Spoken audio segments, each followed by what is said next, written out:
అందరికీ నమస్కారం.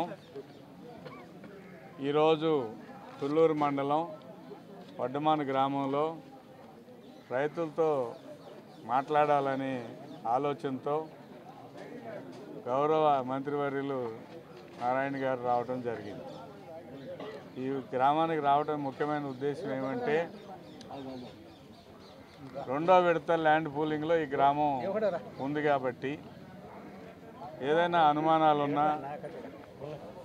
ఏదైనా సూచనలు సలహాలు ఉన్నా రైతులతో మాట్లాడి ముఖ్యమంత్రి గారి దగ్గరికి కేబినెట్ స్థాయికి తీసుకెళ్ళగల ఆలోచనతోనే ఈ కార్యక్రమం నిర్వహించడం జరిగింది. 2-3 అంశాలు రైతులు క్లారిటీ కావాలన్నారు.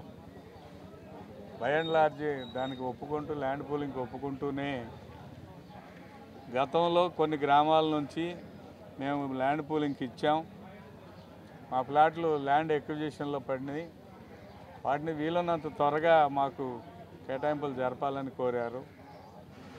తర్వాత వడ్డమాను, పెద్దపరిమి, హరిచంద్రపురం గ్రామాలు కూడా రాజధానిలో భాగం కాకపోయినప్పటికీ, మొదటి విడత పూలింగ్లో భాగం కాకపోయినప్పటికీ ఎన్నికలు జరగనందువలన ఫైనాన్స్ కమిషన్ గ్రాంట్స్ కానీ, మండల పరిషత్ నుంచి కానీ, జిల్లా పరిషత్ నుంచి కానీ, గ్రామ పంచాయతీల్లో గ్రాంట్లు లోపించి అభివృద్ధి శూన్యంగా ఉంది. దాన్ని మీరు అభివృద్ధి చేయాలని చెప్పి కోరి ఉన్నారు. అదేవిధంగా తుళ్ళూరు వెళ్ళటానికి చాలా ఇబ్బందులు పడుతున్నాం, ఆ అప్రోచ్ రోడ్డు కొద్దిగా డెవలప్ చేయాలన్నారు. గ్రామంలో మౌలిక వసతుల కల్పన కోసం చర్యలు తీసుకోమని కోరారు.